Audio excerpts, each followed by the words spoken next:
सभी को प्रणाम सर। आ गए हैं वापस हम अपने biology channel the heart beat make a biology easier में आ गए हैं। आज हम लोग स्टूडेंट्स बायोलॉजी का सबसे लास्ट पार्ट 6 लेके आए हैं, जिसमें न्यूट्रिशन इन एनिमल्स के बारे में हम लोग चर्चा करेंगे। और ये पार्ट में सर हम लोग पूरा का पूरा न्यूट्रिशन इन एनिमल जो है वो हम लोग समाप्त कर देंगे। तो स्टूडेंट जैसा हम लोग देख रहे होंगे पिछले वीडियो में हम लोग प्लांट को समाप्त किए थे। इससे पिछला वीडियो जो बना था उसमें पूरा का पूरा प्लांट का जो भी स्ट्रक्चर फंक्शन था और किस प्रोसेस के तहत प्लांट जो है अपने फूड को प्रिपेयर कर रहा था उसके बारे में स्टूडेंट्स हम लोग स्टडी किए थे और उसी के तहत हम लोग इसको क्या किए थे, समाप्त किए थे। तो देखिएगा, हम लोग जानते हैं कि जो एनिमल्स होते हैं वो एक्चुअली दो तरह के होते हैं। एक एनिमल्स ऐसे होते हैं जिनको हम लोग यूनिसेलुलर एनिमल्स बोलते हैं। क्या बोलते हैं? यूनिसेलुलर बोलते हैं। और एक एनिमल जो होते हैं उनको क्या बोलते हैं? मल्टी सेलुलर बोलते हैं। ठीक है, यानी सर एक ऑर्गेनिज्म ऐसे, एक एनिमल ऐसे होंगे जो सिंगल सेल से बने। यूनिसेलुलर किसको बोलेंगे? जो सिंगल सेल से बने होंगे। और मल्टी सेलुलर जैसे हम लोग हो गए, किससे बनेंगे? मल्टीपल ऑफ सेल से बने होंगे, यानी मेनी सेल हम लोग बोल सकते हैं। जो किससे बने होंगे? मेनी सेल से बने होंगे। ठीक है स्टूडेंट, तो जो मेनी सेल से बने होंगे उनको हम लोग क्या बोलते हैं? मल्टी सेलुलर बोलते हैं। तो स्टूडेंट्स आज हम लोग पढ़ेंगे सबसे पहले उसी में दो कैटेगरी में हम उसको क्लासिफाई किए। न्यूट्रिशन इन एनिमल को हम लोग दो कैटेगरी में क्लासिफाई किए हैं। एक उसमें आ रहा है, एक उसमें हम लोग डालेंगे न्यूट्रिशन इन प्रोटोजोआ और एक स्टूडेंट्स हम लोग डालेंगे न्यूट्रिशन इन ह्यूमन बीइंग्स। दो कैटेगरी डालेंगे, एक डालेंगे न्यूट्रिशन इन प्रोटोजोआ और एक डालेंगे न्यूट्रिशन इन ह्यूमन बीइंग्स। अब जो एक्चुअली एनसीईआरटी को अगर हम लोग देखते हैं तो एनसीईआरटी में स्टूडेंट्स हम लोग को प्रोटोजोआ के कैटेगरी में मात्र एक के बारे में पढ़ना है और वो है हम लोग का अमीबा। अब कहिएगा सर उसमें तो पैरामीशियम का भी फोटो दिया हुआ है, तो बेसिकली पैरामीशियम का भी दिया हुआ है बट उसका थोड़ा बहुत जानना है, बहुत एक्सेस नहीं जानना है, थोड़ा बहुत जानना है। मेनली हम लोग को फोकस करना है अमीबा पे, फोकस करना है। Clear students? और जैसे ही अमीबा खत्म होगा उसके बाद हम लोग चर्चा करेंगे हम लोग न्यूट्रिशन इन एनिमल के बारे में। न्यूट्रिशन इन एनिमल क्या होता है, ठीक है स्टूडेंट? यानी सॉरी, न्यूट्रिशन इन एनिमल नहीं, न्यूट्रिशन इन ह्यूमन बीइंग्स के बारे में हम जानेंगे। तो अभी जो हम लोग का चलेगा वो nutrition in protozoa. Nutrition in protozoa में किसका चलेगा, किसके बारे में स्टूडेंट्स हम लोग स्टडी करेंगे? अमीबा के बारे में। किसके बारे में पढ़ेंगे? अमीबा के बारे में। ठीक है, अमीबा, अमीबा के बारे में पढ़ेंगे। अब स्टूडेंट्स हम लोग जान रहे हैं, अच्छा पहले बात ये जान लीजिए कि न्यूट्रिशन इन एनिमल किस कैटेगरी से बिलोंग करता है? ए ऑटोट्रॉफी से बिलोंग करता है या फिर हेटेरोट्रॉफी से बिलोंग करता है? तो हम लोग जानते हैं सर कि अमीबा जो है वो एनिमल जो है वो हेटेरोट्रॉफी का पार्ट है, हेटेरोट्रॉफी का पार्ट है। अब हेटेरोट्रॉफी में भी कौन सा पार्ट है सर? ये अमीबा जो हो गया, पैरामीशियम हो गया, हम लोग हो गए, वो हेटेरोट्रॉफी में भी कौन सा पार्ट है? तो हम लोग आते हैं होलोजोइक में। होलोजोइक में क्या पढ़े थे? एक ऐसा ऑर्गेनिज्म जो अपने फूड को सॉलिड या लिक्विड फॉर्म में ले रहा है, सॉलिड या लिक्विड फॉर्म में लेता है। ठीक है, हम लोग पढ़े थे कि कोई भी ऑर्गेनिज्म जो अपने फूड को सॉलिड या लिक्विड फॉर्म में लेगा उसी को हम लोग क्या बोलेंगे? उसी को हम लोग क्या बोलेंगे? होलोजिक ऑर्गेनिज्म ऑफ न्यूट्रिशन या होलोजिक न्यूट्रिशन ऑर्गेनिज्म बोलते हैं। क्लियर है? अब एक बात ध्यान रखना है सर कि कोई भी ऑर्गेनिज्म अगर फूड को सॉलिड या लिक्विड फॉर्म में लेते हैं, कोई भी होलोजिक ऑर्गेनिज्म या कोई भी होलोजिक ऑर्गेनिज्म या वैसे ऑर्गेनिज्म जो अपने फूड को सॉलिड या लिक्विड फॉर्म में लेंगे, उनके बॉडी में टोटल फूड का जो डाइजेशन होता है, जो डाइजेशन प्रोसेस होता है, उसमें टोटल 5 स्टेप होता है। यानी how many step are occur in a holozoic organism to complete the digestion? There are 5 steps. The first step that is called ingestion, that is called ingestion. The second step बड़ा बड़ा लिख देते, sorry, first ingestion, second को बोलते हैं, second जो होता है वो हमारा होता है डाइजेशन, डाइजेशन। थर्ड जो होता है, तीसरा हम लोग क्या बोलते हैं, एब्जॉर्प्शन, एब्जॉर्प्शन, एब्जॉर्प्शन। फोर्थ जो होता है उसको हम लोग बोलते हैं एसिमिलेशन, फोर्थ को क्या बोलते हैं, एसिमिलेशन। और 5 जो होता है उसको बोलते हैं इजीशन, क्या बोलते हैं, इजीशन। अब स्टूडेंट एक बात हम लोग को ध्यान में रखना है कि टोटल स्टेप जो है सर हम लोग का कितना ही होता है, टोटल स्टेप क्या होता है, इतना ही होता है। पहला जो हो जाता है वो सर हम लोग का क्या होता है, इंजीशन होता है, दूसरा क्या होता है, डाइजेशन होता है, तीसरा एब्जॉर्प्शन होता है, इंजीशन होता है, इंजीशन होता है, डाइजेशन होता है, एब्जॉर्प्शन होता है, एसिमिलेशन होता है और इजीशन होता है।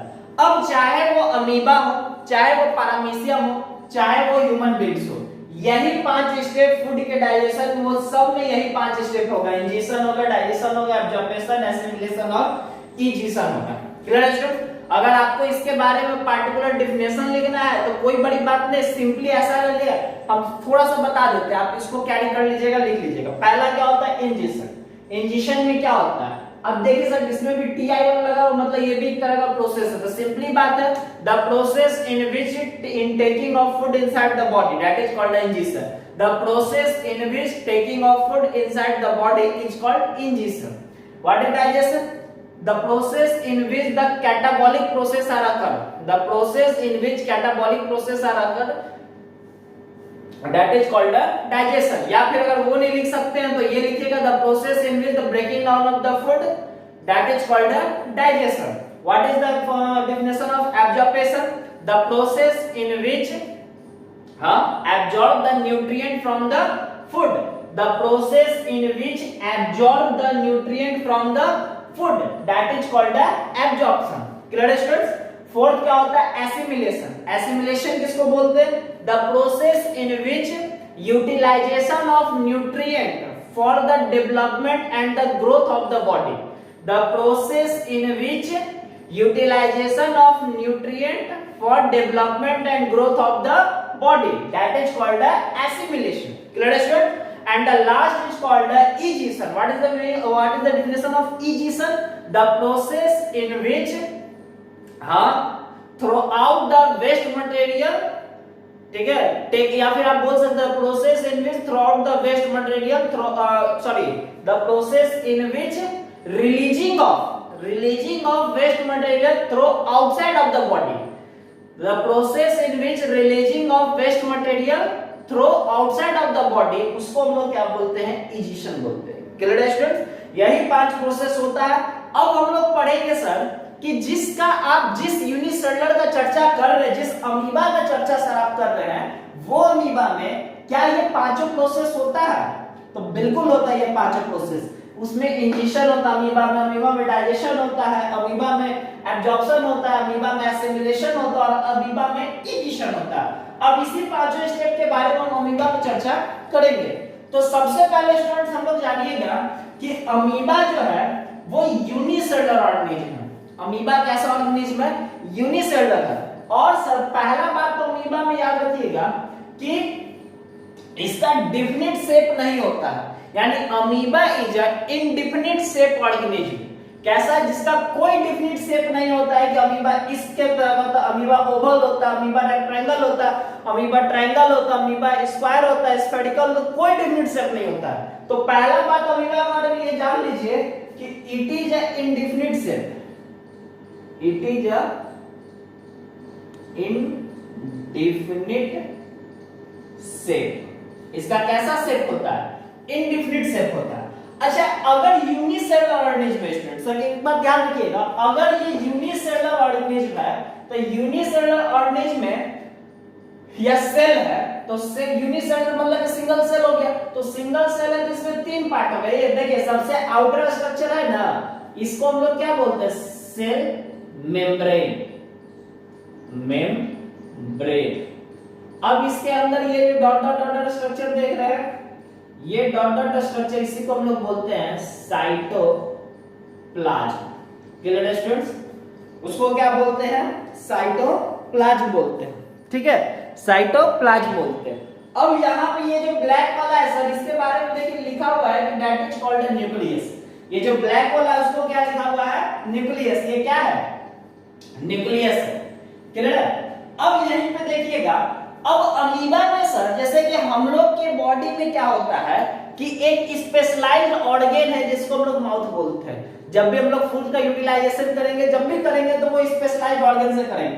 बट अमीबा के पास कोई भी स्पेशलाइज्ड ऑर्गन नहीं होता। वो जहां से फूड मिलेगा वहां से यूटिलाइज करेगा। यहां से फूड मिलेगा यहां से ले लेगा, यहां से फूड मिलेगा यहां से ले लेगा, यहां से फूड मिलेगा यहां से ले लेगा, इधर का फूड मिलेगा इधर से ले लेगा। मतलब जिस पोर्शन में फूड रहेगा, मतलब जहां फूड रहेगा वही बॉडी पार्ट को वो क्या करेगा? आगे की तरफ पुश करता है। हाँ, लेकिन जिस पार्ट से लेता होगा फूड, मतलब एक स्पेशल माउथ नहीं है, बट जिस पार्ट से मान लीजिए यहां से फूड लेना, तो इस पार्ट का एक नाम स्पेशल होता है। स्टूडेंट देखिएगा, जैसे कि मान लिया जाए कि फूड पार्टिकल्स यहां है, तो अमीबा क्या करेगा? ये पोर्शन को आगे की तरफ क्या करेगा? पुश करेगा।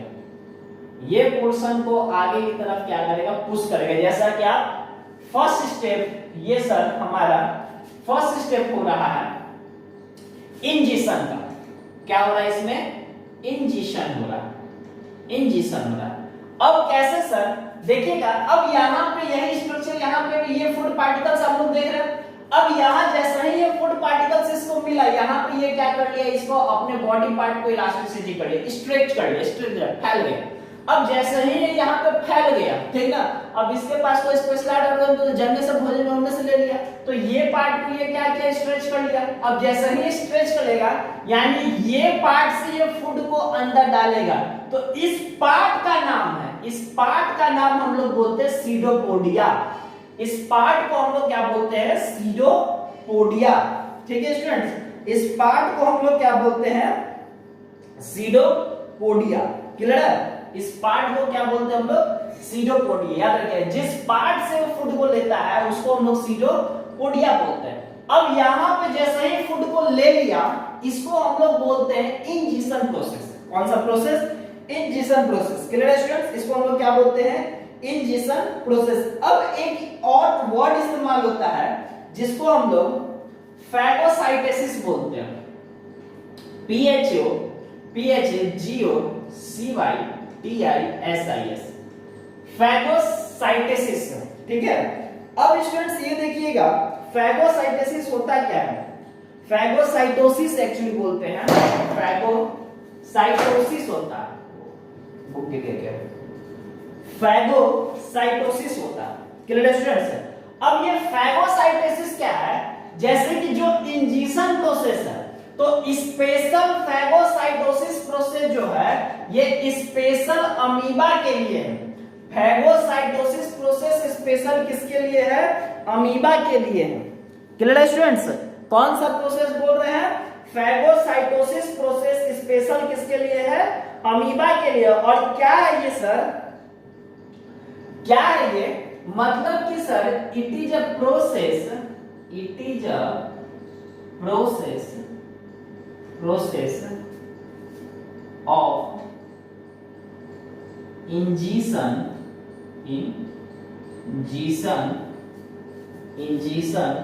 of food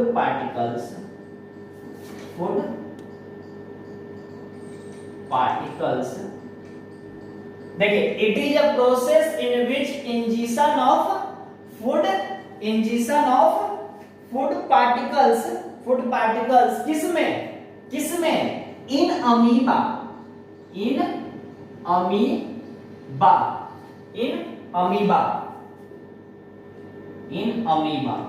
ठीक है? यही प्रोसेस हमारा क्या कहलाता है? फाइकोसाइटोसिस बोलते हैं। अब एक्चुअली ये फाइकोसाइटोसिस आया वर्ड कहां से सर? तो ये जो फूड वैक्यूल्स है ना, ये जो फूड वैक्यूल्स देख रहे हैं, इसी को हम लोग फाइगोसिस करके जानते हैं। फूड वैक्यूल्स का एक और नाम होता है फाइगोसिस, या फिर इसको फैगोसोम बोलते हैं। इसी का फूड वैक्यूल्स का एक और नाम होता है जिसको हम लोग फैगोसोम बोलते हैं। क्या बोलते हैं? फैगोसोम बोलते हैं। फूड वैक्यूल्स को ही हम लोग फैगोसोम से जानते हैं। अब ये जो फैगोसोम है सर, वही फैगोसोम से बन गया हमारा फैगोसाइटोसिस। क्लियर है? इसी फैगोसोम से क्या बन गया? फैगोसाइटोसिस बन गया। क्लियर है स्टूडेंट्स? अब देखिएगा पहला जो स्टेप हो गया ये इंजेक्शन प्रोसेस हो गया। अब सेकंड स्टेप में क्या होता है कि जैसे ही फूड वैक्यूल्स हो गया, जैसे ही फूड का इंटर हो गया कहां पे? अमीबा के अंदर। फूड अमीबा के अंदर चला गया तो फूड वैक्यूल्स का फॉर्म करेगा। फूड जैसे ही अमीबा के अंदर जाएगा फूड वैक्यूल्स का फॉर्म करेगा। अब फूड वैक्यूल्स में क्या होता है? फूड वैक्यूल्स में एक्चुअली क्या होता है कि बहुत सारा जो एंजाइम है, इसके अंदर जो भी एंजाइम होगा वो एंजाइम इसको ब्रेक डाउन करने के लिए जाएगा। अमीबा के अंदर, अमीबा के बॉडी के अंदर जो एंजाइम होगा वो एंजाइम क्या करेगा? ये जाएगा इस फूड पार्टिकल्स को ब्रेक डाउन करेगा, छोटे छोटे फॉर्म में ब्रेक डाउन करेगा। जब ये ब्रेक डाउन हो जाएगा, जब ये इसका ब्रेक डाउन हो जाएगा तो थर्ड स्टेप जो होगा वो किसका होगा? अब बारी आती है किसकी? एब्जॉर्प्शन की। ठीक है, इंजेक्शन हो गया, डाइजेशन हो गया। अब तीसरी बारी आती है सर हमारी एब्जॉर्प्शन के। एब्जॉर्प्शन में क्या होता है कि जो एंजाइम ब्रेक डाउन करता है, अब उसके अंदर जो न्यूट्रिएंट होता है उस न्यूट्रिएंट को ये क्या कर लेता है? कलेक्ट करता है। ये न्यूट्रिएंट को क्या कर लेगा? कलेक्ट कर लेगा। थर्ड स्टेप में पूरा न्यूट्रिएंट को ले लेगा। अब जैसे ही ये न्यूट्रिएंट को ले लेगा, इसमें बॉडी पार्ट को ग्रोथ करेगा। यानी अभी तक जा रहा था मतलब फूड पार्टिकल्स को लेने, अब क्या कर रहा है? या पहले क्या कर रहा था? फूड पार्टिकल्स को ब्रेक डाउन करके वहां एब्जॉर्प्शन प्रोसेस करने के लिए जा रहा था। शुरू में डाइजेशन करेगा, ब्रेकिंग डाउन करेगा, फिर एब्जॉर्प्शन करेगा। अब जैसे ही एब्जॉर्प्शन हो गया सर, तो सारा एंजाइम फूड वैक्यूल्स को छोड़ के चला गया इसके बॉडी पार्ट के डेवलपमेंट के लिए, बॉडी पार्ट को ग्रोथ करने के लिए चला जाता। अब जब बॉडी पार्ट हमारा डेवलप हो जाएगा, बॉडी पार्ट ग्रोथ होगा, जहां रिपेयर करना है रिपेयर हो जाएगा, तो इसके बाद स्टेप आता है वेस्ट मटेरियल का एक्सक्रेट आउट करने का प्रोसेस। कि जो भी वेस्ट मटेरियल होगा उसको क्या करना होगा? एक्सक्रेट आउट कर देना होगा, बॉडी से बाहर निकाल देना होगा। ठीक है स्टूडेंट? तो ये जो लास्ट स्टेप जो होता है, मतलब यहाँ पे हो गया सर ये डाइजेशन प्रोसेस। यहाँ सेकंड स्टेप क्या था? डाइजेशन था। डाइजेशन था। यहाँ पे क्या था? एब्जॉर्प्शन था। अब यहाँ पे क्या हो रहा था? एसिमिलेशन हो रहा था। क्लियर है? अब ये लास्ट स्टेप जो हो रहा था जिसको हम लोग क्या बोल रहे थे? सॉरी, जिसको हम लोग क्या बोल रहे थे? इजीशन। इजीशन। अब इजीशन में क्या होता है sir? Removal of waste product. Egestion में क्या होता है? Removal of waste product. But एक बात यहां याद रखिएगा, एक बात यहां याद रखिएगा कि जिस पार्ट से अमीबा वेस्ट प्रोडक्ट को थ्रो आउट करता है, जैसे कि मान लिया जाए इस पार्ट से, इस पार्ट से अमीबा वेस्ट प्रोडक्ट को थ्रो आउट करे, तो इसको हम लोग बोलते हैं एक्सोसाइटोसिस। ठीक है, क्या बोलते हैं? एक्सोसाइटोसिस बोलते हैं। क्या बोलते हैं स्टूडेंट्स? एक्सोसाइटोसिस बोलते हैं। मतलब एक्सोसाइटोसिस क्या हो गया? वह पार्ट हो गया या वैसा प्रोसेस हो गया जिसके द्वारा अमीबा जो है वेस्ट मटेरियल को बॉडी से क्या करता है? थ्रो आउट कर देता है। एक ऐसा मटेरियल हो गया, एक ऐसा पार्ट हो गया जिससे वो वेस्ट मटेरियल को क्या करेगा? बॉडी से क्या कर देगा? वो बाहर की तरफ निकाल देगा। ठीक है, तो यही जो पूरा का पूरा प्रोसेस होता है वो किस में होता है? अमीबा में होता है। क्लियर है? ये अमीबा में एग्जामिनेशन में अक्सर क्वेश्चन आता है कि डायग्राम के साथ पूरे अमीबा के प्रोसेस को समझाना होता है, तो इसमें समझा दीजिएगा। ठीक ना? क्लियर है स्टूडेंट्स? अब इसके बाद देखिए हम लोग नेक्स्ट देखते हैं जो होता है सर हमारा पारामीशियम के बारे में। किसके बारे में? पारामीशियम के बारे में। तो ये देख रहे हैं, ये जो फिगर आपको दिख रहा है ये किसका है? पारामीशियम का फिगर है स्टूडेंट्स। किसका फिगर है? पारामीशियम का। तो हम बता रहे हैं अभी कि एक तो हम लोग को पढ़ना अमीबा के बारे में जो हम पढ़ चुके हैं, जो भी था। अब अमीबा और पारामीशियम ये दो टॉपिक यूनिसेलुलर हम लोग को पढ़ना है। तो अमीबा और पारामीशियम में एक तो डिफरेंस ये है सर कि अमीबा जो था वो है इंडिफिनिट शेप होता है और पारामीशियम का क्या होता है? डिफिनिट शेप होता है। अब कोई आपसे पूछेगा what is the shape of paramecium, क्या शेप होता है पारामीशियम का? तो इसका शेप होता है स्लीपर की तरह। किसकी तरह? स्लीपर की तरह। स्लीपर मतलब चप्पल के आकार का होता है। अब चप्पल में क्या होता है सर स्टूडेंट? इसका पीछे का जो पोर्शन होता है वो इंटीरियर पोर्शन होता है और आगे का पोर्शन जो होता है पोस्टेरियर पोर्शन होता है। मतलब पीछे का जो हिस्सा होता है वो देखिएगा कि एक हिस्सा होता है जिसमें लगेगा कि अंदर की तरफ जा रहा है और एक हिस्सा जो होता है वो बाहर की तरफ निकला हो रहा था। सेम पोर्शन यहाँ पे भी दिखता है। यहाँ पे स्टूडेंट्स ये जो पोर्शन देख रहे हैं इसको हम लोग इंटीरियर पोर्शन बोलते हैं और इधर का जो हिस्सा देखिएगा उसके तुलना में ज्यादा फैला हुआ है तो इसको हम लोग पोस्टेरियर, ये देखिए यहाँ पी छूट रहा है, पोस्टेरियर, पोस्टेरियर एंड हो गया। अब ये हो जाएगा इंटीरियर एंड, इसको हम लोग बोलते हैं इंटीरियर, इंटीरियर एंड हो गया। Clear students? अब स्टूडेंट देखिएगा पारामीशियम में इसका क्या होता है, डिफरेंट शेप होता है। आप यहाँ एक लाइन इसमें ऐड कर सकते हैं, the paramecium has a different shape. Paramecium के पास कैसा शेप होता है स्टूडेंट्स? डिफरेंट शेप होता है। अब इसमें कितना शेप बोल रहे हैं? दो शेप हो रहा है इसका, एक हो रहा है इसका इंटीरियर पोर्शन और एक हो रहा है स्टूडेंट्स इसका exterior portion. Clear student? Amoeba में हम लोग पढ़े थे कि अमीबा में क्या नहीं होता, उसका माउथ नहीं होता। तो अमीबा का माउथ नहीं होता, एक पार्टिकुलर माउथ नहीं होता, जिस पार्ट से फूड को वो लेता है उसका एक नाम रख देते हैं जिसको हम लोग सीडोपोडिया के नाम से जानते हैं। तो पारामीशियम में सर इसका एक स्पेशल माउथ होता है। अब जो स्पेशल माउथ होता है, अब यहां देखिएगा सर, अब दो आपको दिख रहा होगा, एक यहाँ पे आपको ओरल ग्रोवी दिख रहा होगा, एक दिख रहा होगा साइटोस्टोमी दिख रहा होगा। अब कहिएगा सर ये ग्रोरल ग्रोवी और साइटोस्टोमी में अंतर क्या है? तो वही अंतर है सर जो हमारे अंदर का मुंह और ये ओठ में अंतर है। अब हमारे एक अंदर में भोजन को कहां डाला, अंदर मुंह में डाला, और बाहर वाला ये क्या है, इसकी मदद, जब तक ये खुलेगा नहीं तब तक ये फूड अंदर जाएगा नहीं। तो सेम पोर्शन यहाँ पे है ओरल ग्रोवी। अब अच्छा इसका एक और नाम होता है जिसको हम लोग वेस्टिब्युलम कहते हैं, वेस्टिब्युलम कहते हैं। क्या कहते हैं? What is the other name of oral groove? Vestibulum बोलेंगे। Clear students? अब यहाँ पे एक और याद रखिएगा कि साइटोस्टोमी को हम लोग सेल माउथ के नाम से भी जानते हैं। साइटोस्टोमी को किस नाम से जानते हैं? सेल माउथ के बाद। अब यहाँ पे स्टूडेंट्स क्या होता है कि इसी के मदद से फूड जो होता है वो हमारा अंदर की तरफ जाता है। अब जैसा ही फूड अंदर की तरफ जाएगा तो हम लोग निकलते हैं तो पहले फूड कहां जाता है? फेरिंक्स में जाता है। तो पारामीशियम का भी क्या होता है? एक फेरिंक्स होता है जिसको हम लोग साइटोफेरिंक्स के नाम से जानते हैं। ये जो पोर्शन है स्टूडेंट्स इसका, इसी को हम लोग साइटोफेरिंक्स के नाम से जानते हैं, साइटोफेरिंक्स के नाम से। अब इसी साइटोफेरिंक्स के अंदर ताजा ताजा फूड वैक्यूल्स होता है। बात समझे? अब आपको इस फिगर में बहुत सारा फूड वैक्यूल दिखेगा, ये भी फूड वैक्यूल्स है, ये भी फूड वैक्यूल्स है, ठीक ना, और ये भी फूड वैक्यूल्स है, और ये भी फूड वैक्यूल्स है। तो ये वाला क्या है कि जब तत्काल में पारामीशियम फूड लेता है तो यहाँ पे होता है। अब इसके बाद जैसे ये सब क्या ओल्ड फूड वैक्यूल्स है, ये कौन सा फूड वैक्यूल्स है? ओल्ड फूड वैक्यूल्स है। यहाँ पे फूड वैक्यूल्स है, ये कौन सा फूड वैक्यूल्स है? ओल्ड फूड वैक्यूल्स है, ओल्ड फूड वैक्यूल्स है। और ये सब जो फूड है वो क्या ताजा, यहाँ पे जो फूड होता है ये ताजा ताजा जो फूड जाता है उसको हम लोग बोलते हैं। Clear students?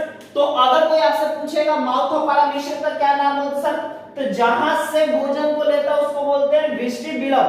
अब भोजन जाता कहां पे? तो साइटोस्टोमी। एक्चुअली माउथ का जब चर्चा होगा तो साइटोस्टोमी का चर्चा कीजिएगा। स्टूडेंट्स में बहुत सारा आप नाम देख रहे होंगे, ठीक ना।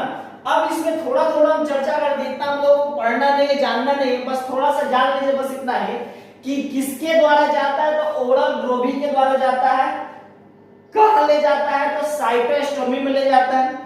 डाइजेशन कहां होता है? तो फूड वैक्यूल्स में पूरा का पूरा डाइजेशन का काम होता है। अब लास्ट में एक देखिएगा, यहां आपको मिलेगा एनल पोर मिल रहा होगा, ये एनल पोर जिसको हम लोग साइटोप्रोक्टर, साइटोप्रोक्टर। तो साइटोप्रोक्ट में क्या होता है कि जो अनडाइजेस्टेड फूड होता है, साइटोप्रोक्ट में क्या होता है कि जो अनडाइजेस्टेड फूड होता है, कौन food? Undigested food, undigested food, इसका क्या हो जाता है? थ्रो आउट हो जाता है। इसका क्या होता है स्टूडेंट? थ्रो आउट हो जाता है। क्लियर है? अनडाइजेस्टेड फूड का क्या हो जाता है? Throw out. अब इसको कैसे सेंटेंस बना के लिखना है आपके ऊपर छोड़े। तो ये अनडाइजेस्टेड फूड का थ्रो आउट किसके द्वारा होता है? एनल पोर, जिसको हम लोग बोल रहे हैं। एनल पोर के द्वारा क्या होता है? पारामीशियम में अनडाइजेस्टेड फूड थ्रो आउट हो जाता है। क्लियर? अब स्टूडेंट इसके बाद देखिएगा बेसिकली इतना ही पार्ट है, बेसिकली इतना ही पार्ट होता है मेनली ग्रुप से। एक इसमें याद रखना ओरल ग्रोवी को, एक याद रखना है साइटोस्टोमी को याद रखना है, साइटोफेरिंक्स को याद रखना है, फूड वैक्यूल्स को याद रखना है, और एक एनल पोर को याद रखना है। तो कहिएगा सर इतना सारा जो नाम ले दिए इसके बारे में थोड़ा थोड़ा बता दीजिए। तो बस जानने के लिए जान लीजिए, कहीं इसका चर्चा नहीं है 10th क्लास में, आगे जब पढ़ना होगा तो डिटेल सब लोग मतलब 11 12 में जब होगा तो इसका डिटेल में पढ़ना होगा। Clear student? लेकिन अभी बस एज लाइक इंफॉर्मेशन के लिए जान लीजिए। साइटोप्लाज्म के बारे में तो कुछ नहीं बताएंगे सर। साइटोप्लाज्म लोग 9th में पढ़े कि साइटोप्लाज्म का काम क्या होता है, ये सेल ऑर्गेनेल को कंटेन करने का काम करता है। ये जितना भी ये सब्सटेंस आपको दिख रहा है सब किसके अंदर दिख रहा है, साइटोप्लाज्म कैटेगरी में आ रहा है। ठीक है, अब स्टूडेंट्स यहां देखिएगा, एक होता है सीलिया। सीलिया का क्या काम है, लोकोमोशन करना। सीलिया किसमें मदद करता है, लोकोमोशन में। किसमें, लोकोमोशन में। अब लोकोमोशन के अलावा एक और करता है, कलेक्ट फूड करता है। कलेक्ट फूड करता है, ठीक ना। फूड कहीं भी रहे कलेक्ट करेगा, कलेक्ट करने के बाद जब पास करके वापस कहां लाके देगा, इसको देगा, ओरल ग्रोवी को देगा। किसको देगा, ओरल ग्रोवी को देगा। ये सीलिया चाहे यहां भी फूड रहेगा, इसको ये ट्रैप कर लेगा। सीलिया ट्रैप करने के साथ साथ यहां से मूव लगे शॉर्टकट रास्ता, या इधर से लगे या इधर से लगे शॉर्टकट रास्ता, वो लास्ट में किसको देगा, ओरल ग्रोवी को दे देगा। क्लियर है? अब ओरल ग्रोवी ये पुश करेगा। ओरल ग्रोवी क्या करता है, पुश करता है। पुश करके किसको देगा, साइटोस्टोमी को देगा, और साइटोस्टोमी के द्वारा मूवमेंट फूट जाएगा, और साइटोस्टोमी में जाने के बाद यहां फूड वेहिकल्स का फॉर्म होगा, जिसको हम लोग साइटोफेरेंक्स बोलेंगे। क्लियर है? और साइटोफेरेंक्स क्या करेगा, फूड वेहिकल्स को वहां पे डाइजेशन का प्रोसेस शुरू होगा, फिर वहां पे डाइजेशन होगा। अब डाइजेशन होने के बाद यहाँ पे एब्जॉर्प्शन होने लगेगा। एब्जॉर्प्शन में एक देखिएगा स्टूडेंट्स, एक है जिसको हम लोग बोलते हैं रेडिएटिंग कैनाल। रेडिएटिंग कैनाल, क्या नाम है उसका, रेडिएटिंग कैनाल। अब रेडिएटिंग कैनाल को सर हम लोग सीवी कैनाल भी के नाम से भी जानते हैं। इसको हम लोग सीवी कैनाल के नाम से भी जानते हैं। सीवी कैनाल, सीवी कैनाल को बोलते हैं contractile vacuoles canal. Contractile vacuoles canal, जो देखिए यहां लिखा हुआ, यहां लिखा हुआ contractile canal vacuole, contractile vacuole canal के नाम से भी लोग इसको जानते हैं। अब सर ये देखिए दोनों एक ही चीज, इसका काम क्या है सर, कि फूड के साथ जो वाटर मॉलिक्यूल्स आते हैं इसको एब्जॉर्ब कर लेना। फूड के साथ साथ जो क्या रहा है, वाटर मॉलिक्यूल्स आ रहा है, इसको क्या कर लेता है, ये एब्जॉर्ब करता है। Clear student? तो वाटर मॉलिक्यूल्स एब्जॉर्ब करेगा। कुछ मॉलिक्यूल्स होता है जो मतलब जिसमें विटामिन होगा, मिनरल्स होगा, जो भी इसके लिए जो भी सेल मॉलिक्यूल्स है, यानी यूजफुल न्यूट्रिएंट बोलिए ना, उसको ये क्या कर लेगा, एक यहाँ है एक यहाँ है, इसको क्या कर लेता है, एब्जॉर्ब कर लेता है। क्लियर है? अब स्टूडेंट्स यहाँ देखिएगा आपको दो न्यूक्लियस देखने को मिल रहा होगा। एक न्यूक्लियस जो है जिसको हम लोग मैक्रो न्यूक्लियस बोल रहे हैं, और एक न्यूक्लियस आपको देखने को मिल रहा है जिसको हम लोग माइक्रो न्यूक्लियस बोलते हैं। अब स्टूडेंट दोनों में अंतर क्या है, एक हमारा माइक्रो न्यूक्लियस है और एक सर हमारा मैक्रो न्यूक्लियस है। तो इसमें बस ज्यादा का अंतर नहीं, थोड़ा सा बस इतना ही याद रखिएगा कि जो स्टूडेंट्स हमारा मैक्रो न्यूक्लियस है, ये मैक्रो न्यूक्लियस जो है ये मेटाबॉलिक एक्टिविटी में सपोर्ट करता है। किसमें, मेटाबॉलिक एक्टिविटी में।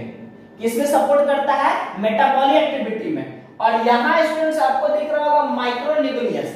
तो माइक्रो न्यूक्लियस क्या करता है, जेनेटिक मटेरियल कंटेन करता है। क्या कंटेन करता है, जेनेटिक मटेरियल। ये जो माइक्रो न्यूक्लियस है ये जेनेटिक मटेरियल को कंटेन करेगा, और ये जो माइक्रो न्यूट्रिएंट है वो क्या करेगा, मेटाबॉलिक एक्टिविटी करने में मदद करता है। Clear students? अब इसके अलावा सर एक देखिएगा यहाँ पे क्यूडल ट्रफ्ट है, और एक सर पेलिकल है। तो ये जो हमारा पेलिकल है और ये जो हमारा क्यूडल ट्रफ्ट है, ये काम क्या करता है, लोकोमोशन। जो काम हमारा सिलिया करेगा वो काम हमारा क्यूडल ट्रफ्ट और पेलिकल भी करेगा। पेलिकल और क्यूडल ट्रफ्ट जो है सर स्टूडेंट्स, ये हमारा लोकोमोशन में मदद करेगा और फूड को कैप्चर करेगा। लोकोमोशन में मदद करेगा और फूड को कैप्चर करेगा। क्लियर है? तो यहां तक हम लोग बेसिकली हर इसके पार्ट के बारे में हम लोग जान चुके हैं। अब देखिएगा स्टूडेंट्स, एक और इसके बाद, अब यहां के बाद सर हमारा न्यूट्रिशन इन प्रोटोजोआ समाप्त होता है। ठीक है, इसके बाद हमारा न्यूट्रिशन इन प्रोटोजोआ समाप्त होगा। अब इसके बाद जो हम शुरू करेंगे न्यूट्रिशन इन ह्यूमन बीइंग चलेगा हम लोग का। कि ह्यूमन बींग्स में किस प्रकार से न्यूट्रिशन होता है, किस प्रकार से डाइजेशन होता है, कितना प्रोसेस। अब इसमें भी क्या है, ये भी एक तरह का होलोजिक ऑर्गेनिज्म था, इसमें भी कितना स्टेप होगा, 5 स्टेप होगा। इंजेशन हुआ सर इसके द्वारा, ओरल, उस पर डाइजेशन होगा सर ये फूड वैक्यूल्स के द्वारा, एब्जॉर्प्शन सर हमारा रेडिकल सीबी कैनाल जिसको हम लोग बोल रहे हैं इसके द्वारा हो जा रहा है, एसिमिलेशन हो जा रहा है सर, जो हमारा माइक्रो न्यूट्रिएंट्स है वो क्या कर रहा है, एसिमिलेशन का काम कर रहा है सर। हमारा जो एनल पोर है ये किसका काम करेगा, एनल पोर किसका काम करेगा, बोले इजेशन का काम करेगा।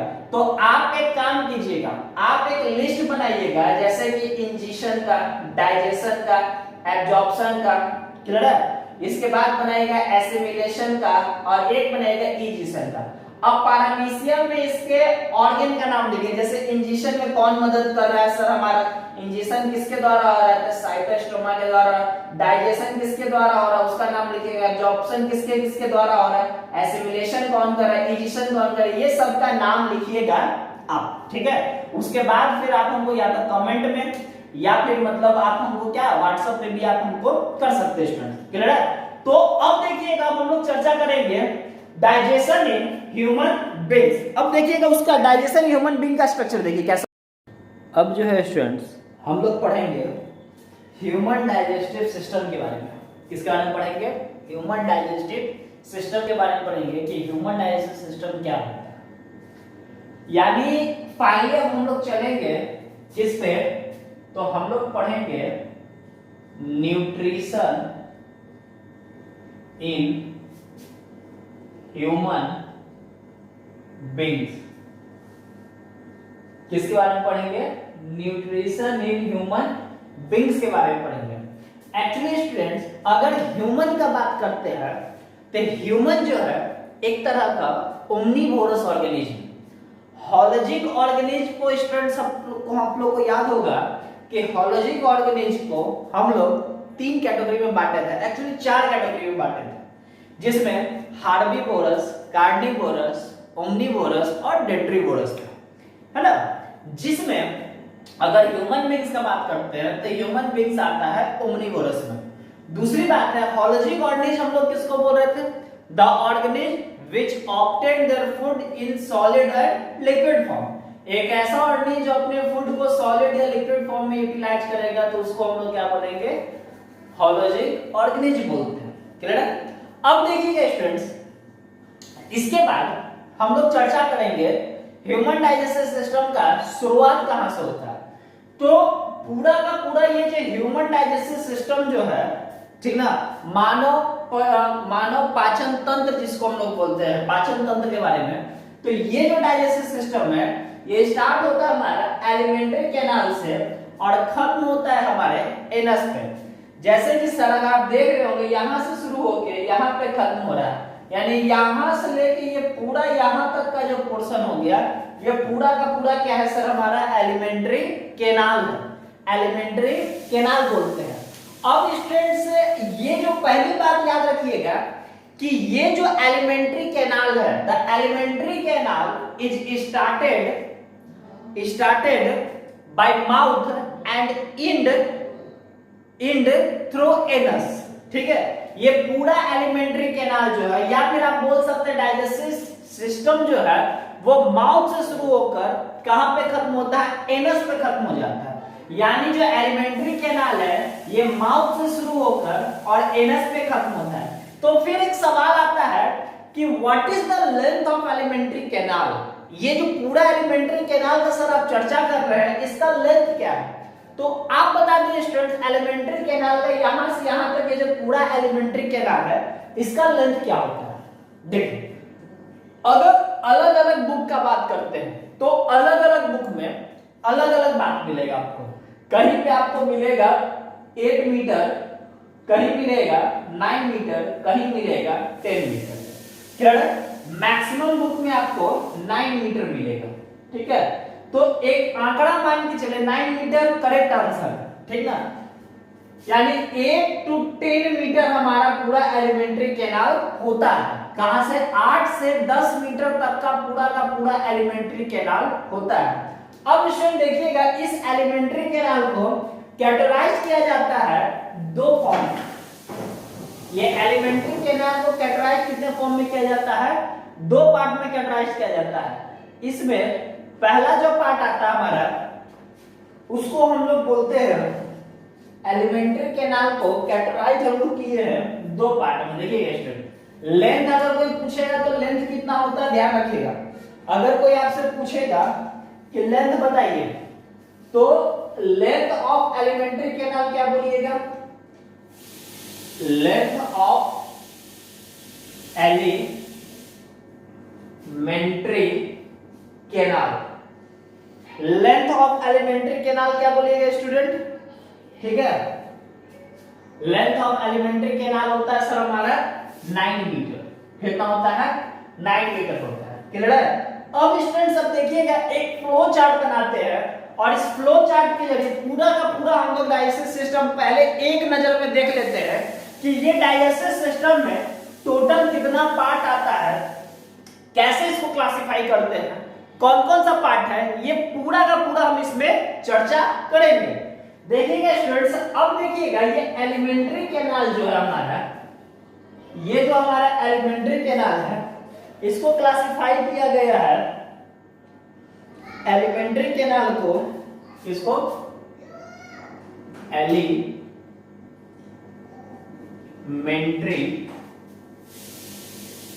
कैनाल। अब इसको हम लोग क्लासिफाई करते हैं दो पार्ट, एलिमेंट्री कैनाल को हम लोग क्लासिफाई करते हैं how many part, two part में इसको पहले क्लासिफाई करते हैं। इसमें इसमें एक जो पार्ट आता है, इसको हम लोग बकल कैविटी या फिर ओरल कैविटी के नाम से जानते हैं।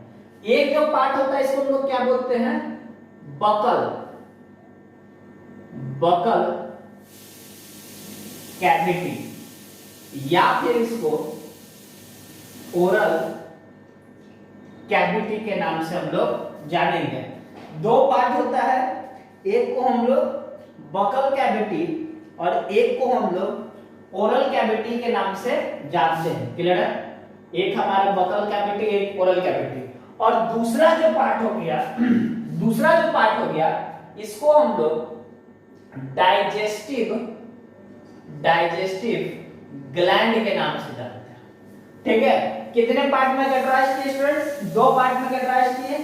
एक जो पार्ट था उसका क्या नाम रखे, बकल कैविटी या फिर इसी को हम क्या बोल दिए, ओरल कैविटी बोले।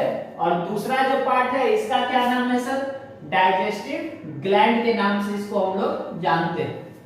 अब देखिएगा स्टूडेंट्स, ये जो बकल कैविटी है, इस बकल कैविटी को क्लासिफाई किया जाता है कितने पार्ट में, 3 पार्ट में। ये जो बकल कैविटी है इसको क्लासिफाई किया जाता है 3 पार्ट में, इसको क्लासिफाई करते हैं बकल कैविटी को।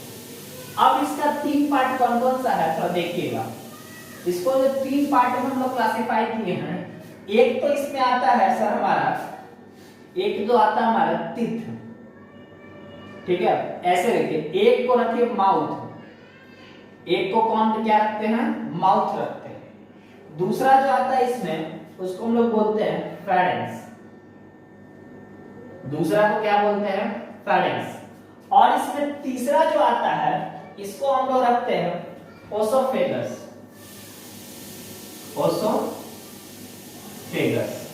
जिसको हम लोग, जिसको इधर जगह नहीं इधर नहीं, जिसको हम लोग फूड पाइप के नाम से भी जानते हैं, क्लियर स्टूडेंट्स। एलिमेंट्री कैनाल का लेंथ कितना हम लोग जान रहे हैं, यहीं बगल में भी ध्यान में रखिएगा, 9 मीटर लेंथ होता है, याद रखिएगा कितना होता है, 9 मीटर लेंथ होता है, ठीक है। कितने पार्ट में क्लासिफाई किए हैं, 3 पार्ट में क्लासिफाई किए हैं। एक जो होता है इसमें क्या होता है, माउथ होता है, दूसरा जो होता है सर हमारा फेरेंक्स होता है, और तीसरा जो होता है इसमें ओसोफेगस होता है। कहीं कहीं आपको मिलेगा सर बकल कैविटी और माउथ तो एक ही चीज है, बिल्कुल एक ही चीज है, कोई इसमें गलत वाली बात नहीं है। बकल कैविटी, ओरल कैविटी या माउथ बोलिए सब एक ही में आता है, ठीक है। बट एक्चुअली क्या है सर, इसको क्लासिफाई ऐसा अगर और करते हैं, अब माउथ के अंदर 3 पार्ट को थोड़ा हम लोग क्लासिफाई कर दें, सब क्लियरिफिकेशन हो जाए क्या क्या क्यों हम ऐसा किए, कैसा इसमें डालें। अगला इसमें आता है डाइजेस्टिव ग्लैंड के बारे में, ठीक है। तो पहले बकल कैविटी को क्लासिफिकेशन कर देते हैं, फिर हम डाइजेस्टिव ग्लैंड को क्लासिफाई करते हैं, कोई दिक्कत नहीं, खाली आप देखते जाइए, बस एंजॉय कीजिए। देखिए माउथ में अगर एक्चुअली स्टूडेंट्स हम लोग देखते हैं तो माउथ में हम लोग का क्या क्या आएगा, माउथ में भी इसमें टोटल 3 पार्ट होता है। माउथ में भी कितना पार्ट आता है, 3 पार्ट आएगा। क्या क्या मिलेगा सर, जो डाइजेस्टिव सिस्टम में भाग लेता है तो पहला इसमें भाग लेगा सर टीथ भाग लेगा, ठीक है। दूसरा जो भाग लेगा उसमें, उसको हम लोग बोलेंगे टंग बोलेंगे, ठीक है। तीसरा जो इसमें भाग लेगा उसको क्या बोलते हैं, उसको हम लोग बोलते हैं सैलिवरी ग्लैंड बोलते हैं, सैलिवरी ग्लैंड बोलते हैं, सैलिवरी ग्लैंड। Clear students. अब टीथ को भी स्टूडेंट्स देखिएगा, टीथ को भी हम क्लासिफाई करते हैं 4 पार्ट में। ये टीथ भी हमारा क्लासिफाई होता है कितने पार्ट में, 4 पार्ट में क्लासिफाई होता है, 4 पार्ट में। इसमें एक होता है इंसीजर होता है, दूसरा इसमें केनाइन होता है, तीसरा इसमें प्रीमोलर होता है, और चौथा उसमें मोलर होता है, ठीक है स्टूडेंट्स। इंसीजर होता है, केनाइन होता है, प्रीमोलर होता है और मोलर होता है। टंग का कोई पार्ट नहीं होता है, ठीक ना, टंग को कोई पार्ट नहीं बेटा। सैलिवरी ग्लैंड जो है स्टूडेंट्स, इसमें इस क्लास में हम लोग को एक्चुअली नहीं पढ़ना है, बट याद रखिएगा जब सैलिवरी ग्लैंड का जब स्पेशल डिटेल हम करेंगे तो उसमें हम लोग जानेंगे कि सैलिवरी ग्लैंड का भी 3 पार्ट होता है, ठीक है। ऐसे यहां लिख देते हैं, सैलिवरी ग्लैंड को भी कितने पार्ट में बांटते हैं हम लोग, 3 पार्ट में इसको भी हम लोग बांट देते हैं, सैलिवरी ग्लैंड को भी। सैलिवरी ग्लैंड को भी 3 पार्ट में कैटेगराइज करते हैं। पहला जो होता है इसमें, उसको हम लोग बोलते हैं सब मैंडिबुलर, ठीक है। 3 पेयर होता है, ठीक है। तो सब मैंडिबुलर होता है, दूसरा सब लिंगुअर होता है, और तीसरा पैरिटॉड, ठीक ना। पैरिटॉड सैलिवरी ग्लैंड होता है, सब मैंडिबुलर सैलिवरी ग्लैंड होता है, सब लिंगुअर होता है, और पैरिटॉड सैलिवरी ग्लैंड होता है। क्लियर है। तो ये 3 पार्ट में बांटा गया है, ठीक है। ओसोफेगस का भी कोई पार्ट नहीं होता और हमारा फेरेंक्स का भी कोई पार्ट नहीं होता। अब देखिएगा स्टूडेंट, डाइजेस्टिव सिस्टम का अगर हम लोग बात करते हैं तो डाइजेस्टिव सिस्टम के कैटेगरी में कौन कौन आता है, तो डाइजेस्टिव सिस्टम में सर हम लोग का आ जाएगा सर, एक तो आएगा, देखिए इसमें क्या क्या हम लोगों को पढ़ना है डाइजेस्टिव सिस्टम में। तो डाइजेस्टिव सिस्टम में पहला जो क्लासिफिकेशन हम करते हैं उसमें आता है एस्टोमच आता है, एस्टोमच। दूसरा जो आता है उसको हम लोग क्या बोलते हैं, दूसरा को हम लोग बोलते हैं लीवर, ठीक है। दूसरा जो आता है इसमें लीवर। और क्या आता है इसमें, आता है अगला sir gall bladder, gall bladder actually liver ही का पार्ट होता है, ठीक है। एक आता है इसमें पैनक्रियाज, पैनक्रियाज, ठीक है। स्पेलिंग थोड़ा सा देखिएगा स्टूडेंट्स, ऊपर नीचे हो रहा होगा, कोई दिक्कत नहीं है, ठीक ना, थोड़ा सही कर लीजिएगा। अगर थोड़ा बहुत अगर आपको ऐसा लग रहा होगा कि सर स्पेलिंग आपका गलत लग रहा है तो थोड़ा सा उसको मैनेज कर लीजिएगा कि क्या है, क्योंकि अब थोड़ा हड़बड़ में है तो हो सके कि स्पेलिंग में थोड़ा सा हमारा मिस्टेक हो सकता है, हो सकता है। क्लियर है। ई नहीं होगा, पैनक्रियाज होता है। इसके बाद क्या होगा सर, हमारा स्टमक पढ़ेंगे, लीवर पढ़ेंगे, गॉल ब्लैडर पढ़ेंगे, पैनक्रियाज पढ़ेंगे। इसके बाद हम लोग पढ़ेंगे सर स्मॉल इंटेस्टाइन के बारे में, स्मॉल इंटेस्टाइन के बारे में। अब इसके बाद हम लोग पढ़ेंगे लार्ज इंटेस्टाइन के बारे में। Clear students. तो इतना पार्ट हम लोग को पढ़ना है। एक्चुअली इसमें स्मॉल इंटेस्टाइन का भी पार्ट होता है और लार्ज इंटेस्टाइन का भी पार्ट होता है, ठीक है। तो अगर इसमें ही क्लासिफाई कर देंगे या फिर अलग से ऐसा करते हैं कि जब इसके बारे में हम लोग चर्चा करेंगे ना तो उस समय हम लोग क्लासिफाई कर देंगे, ठीक ना। जैसे कि स्मॉल इंटेस्टाइन का भी 3 पार्ट होता है, जेजुनम होता है, जेजुनम होता है, इलियम होता है। लार्ज इंटेस्टाइन का भी सर 3 पार्ट होता है, उसमें कौन कौन आता है लार्ज इंटेस्टाइन में सर, हमारा सिकम आ जाएगा, कोलन आ जाएगा, रेक्टम आ जाएगा, ठीक है। जैसे कि इसमें भी कौन कौन आ जाता है स्मॉल इंटेस्टाइन, कहां हम बताएं इसके बारे में, जगह ही कहीं नहीं दिख रहा है। ऐसे लार्ज स्टैंड का तो हम बता सकते हैं, लार्ज स्टैंड के यही आपको दिख जाएगा 3 पार्ट। लार्ज स्टैंड का 3 पार्ट में कौन आ जाएगा? सिकम आ जाएगा, कोलन आ जाएगा, और कौन आ जाएगा? रेक्टम आ जाएगा, रेक्टम आ जाएगा। ठीक है, स्मॉल इंटेस्टाइन का भी 3 पार्ट आ जाता है, स्मॉल इंटेस्टाइन का भी 3 पार्ट हो जाता है। पहला हो जाता है इसमें डेडुनम होता है, डेडुनम होता है। दूसरा इसमें जेजुनम होता है, और तीसरा इसमें इलियम होता है। ठीक है, डेडुनम होता है, जेजुनम होता है, और इलियम होता है। ठीक है, डेडुनम होता है, जेजुनम होता है, और इलियम होता है। क्लियर है? डेडुनम, जेजुनम और इलियम होता है। क्लियर है? जेजुनम और इलियम। क्लियर है? अब देखिएगा, ये चार्ट एक नजर आप लोग देख लीजिए। डेडुनम, DEO होता है, डेडुनम, जेजुनम और इलियम होता है। क्लियर है स्टूडेंट्स? तो ये चार्ट देख लीजिए, यही चार्ट के सहारे हम लोग इसी सब पे चर्चा हम लोग करेंगे कि क्या इसमें अगर आपको दिख रहा होगा, सारा चीज दिख रहा है ना? क्लियर? जहां तक हम देख पा रहे हैं इसमें आपको सब चीज तो दिख रहा है, इस लिवर, स्टोमक, सारा स्पेलिंग क्लियर है। क्लियर है? और अगर थोड़ा सा कहीं लगे ऐसा तो मिला लीजिएगा कि स्पेलिंग का क्या होता है, कॉन्सेप्ट क्लियर होना चाहिए। कॉन्सेप्ट में किसी तरह का गड़बड़ी नहीं होना चाहिए। स्पेलिंग ऊपर नीचे थोड़ा सा हो सकता है स्टूडेंट्स, क्योंकि एक्चुअली बिहार बोर्ड के स्टूडेंट्स हम। क्लियर है? तो इट में भी स्पेलिंग ऊपर नीचे होगा, कोई दिक्कत वाली बात नहीं है, बट कॉन्सेप्ट 100% आपको क्लियर देंगे, ये जान लीजिए। इसमें अगर हम लोग पढ़ेंगे तब तीत को पूरा खंगार के रख देंगे कि तीत का कहाँ है, कितना पार्ट है, केनाइन कैसे है, कौन सा तीत होता है। टंग है तो टंग को पूरा खंगार के रखेंगे, सैलिवरी ग्लैंड है तो उसको पूरा एकदम सब का फुल्ली डिटेल हम देंगे। अब इसके बाद स्टूडेंट्स हम लोग कहानी शुरू करते हैं बकल कैविटी से। तो पहले फिगर हम लोग देखेंगे तीत का। देखिए फिगर तीत का। स्टूडेंट तीत का बताने से पहले ऐसा करते हैं कि ये वीडियो काफी लंबा हो गया, ठीक है, तो ऐसा करते हैं कि इसको 2 पार्ट में क्लासिफाई कर देते हैं। एक पार्ट हमारा क्या रखिए सर कि वहां तक रख दीजिए, मान लीजिए पूरा यहां तक रखते हैं। अब इसके बाद पार्ट 6.2 बना देते हैं, ठीक है, जिसमें पूरा का इसका डिस्क्रिप्शन दे देते हैं। ऐसा ही ये वीडियो चला गया 45 से 1 घंटा से ऊपर चल गया, ठीक है स्टूडेंट। तो ऐसा करते हैं कि इसके बाद एक और वीडियो हम बनाते हैं और उसमें क्या करते हैं कि पूरा का पूरा डिटेल हम इसको दे देते हैं, ठीक है। तो इसको यहीं तक रहने देते हैं, नेक्स्ट वीडियो लाते हैं। नेक्स्ट वीडियो में ऐसा करेंगे कि पूरा माउथ से हम स्टार्टिंग करते हैं और उसमें पूरा डिटेल हम दे देते हैं, क्लियर स्टूडेंट। तो अगर वीडियो अगर आपको यूजफुल लगा, आपके काम का है, पसंद आया, तो चैनल को सब्सक्राइब कीजिए, लाइक कीजिए, शेयर कीजिए।